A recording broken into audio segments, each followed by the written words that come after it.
what the city is talking about. This is Montreal Now on News Talk Radio, CJAD 800.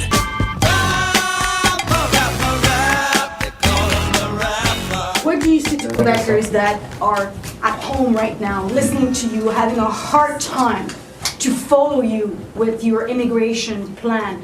The CAC went down, the CAC went up, the CAC opened the door for the PEC program, and now the CAC is seeing all those numbers and saying, well, we have to put a freeze until next June. It's hard to follow you. What do you say to Quebecers? I don't think that Quebecers are confused. I think this is like, it's a spin. It's what opposition wants Quebecers to think. In fact, we are following our plan. We are doing what we've said for 2024. We are doing what we've said 2025. And seeing that the number may go too high, we are taking action, so we are in control. If we don't take action, maybe Quebecers should say, well, maybe they don't control their immigration right.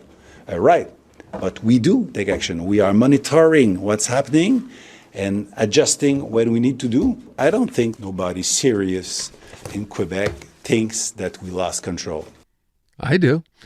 Mainly because I don't understand how these cuts are going to work. James Mennie, the Montreal Gazette, is on the line. Jim, there are a lot of moving parts in today's announcement, but the bottom line is they've created or they've set aside a temporary moratorium. So what's all this mean?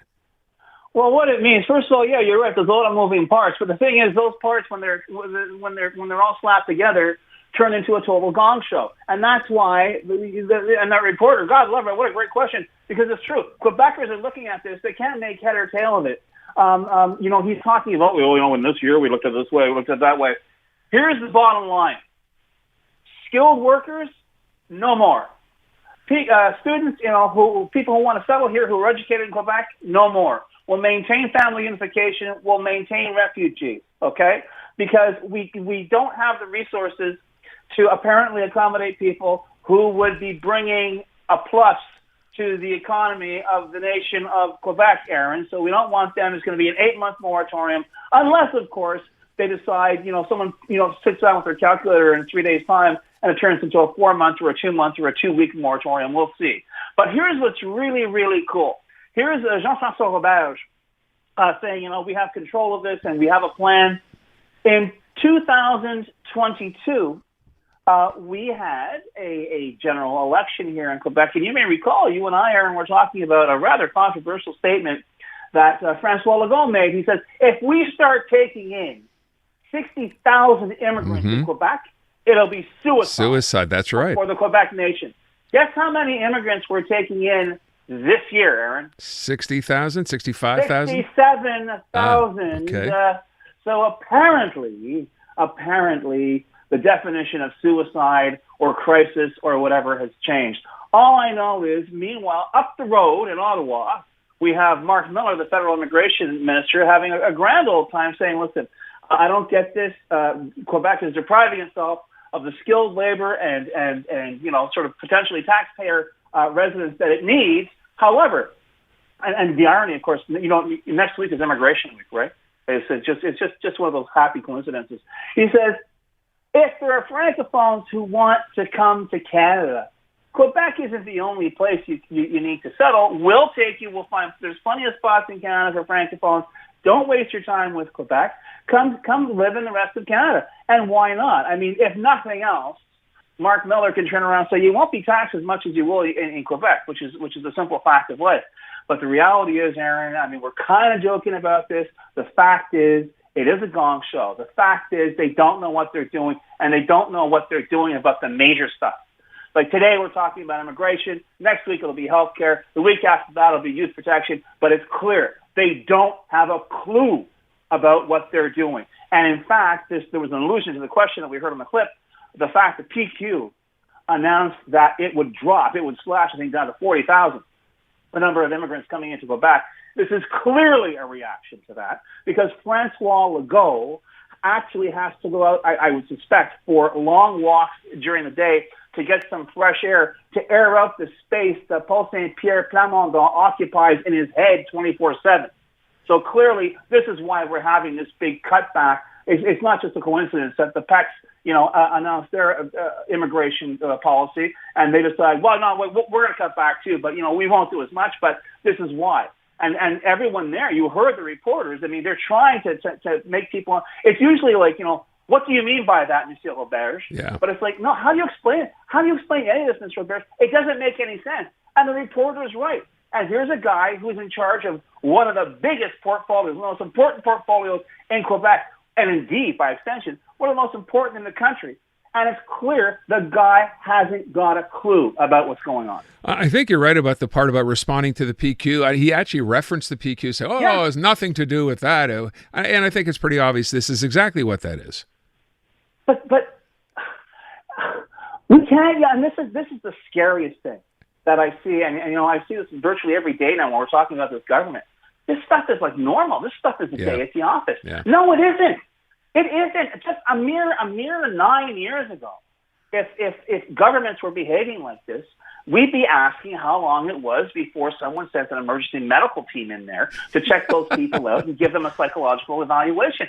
But the level of incompetence, the level of flat-out mendacity that is displayed on a daily basis by this government. And I saw a clip at one point with that nice Monsieur Robert saying, "Oh, by the way, the other reason there's a lot of strain on the youth protection system is because of all those asylum seekers." Like, everything. It's going to get cold in November. It's probably immigrants. Immigrants, yeah, of course. It's like, when does this stop, Aaron?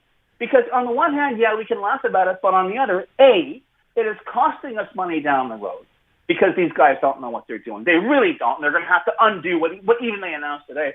And B, no matter what they do, whether we like it or not, no matter who we vote for, we are paying for it over and over and over again. And please don't think this bungling is not going to have a cost to the Quebec taxpayer. It doesn't work that way. They're not saving us one lousy dime with these policies. It's not austerity. It is another, Hail Mary, let's see if we can look a little less stupid today than we did yesterday plan.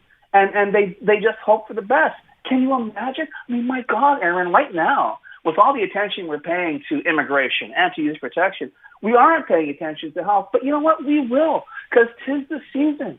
Our aging population, the colder temperatures, people get sick. We'll be talking about that as well as the not so streamlined segue from the health ministry to Santé Quebec winds its way through the bureaucracy. It's like crazy, but here we are, and every day it's a new fiasco, and every day it's like you have to wonder, well, what's going to happen tomorrow on this? Because up until now, we didn't even see this coming. Nobody saw this coming. But now it's austerity, cutbacks on immigration. There is no plan, Aaron. There's somewhere, I think, in the national or in the bunker, the premier's headquarters in Quebec City, there is a very well-worn dartboard that they use to pick policy on a daily basis. Along with the napkin, Jim, right, that they keep there. Yeah, they write it down on afterwards. Yeah. All right, listen, I don't want to run out of time. Just real quickly, though, I know we talked about Lionel Carmont the other day and the fact that Youth Protection Services, the fiasco there. So they've appointed someone new. A lot of people are pointing a finger and saying, okay, this is just the minister shifting blame. Do you think it is? No, well, I think on the one hand, I think that the blame shifting was done with Kathleen Lemay, who was told that she, publicly called upon to resign.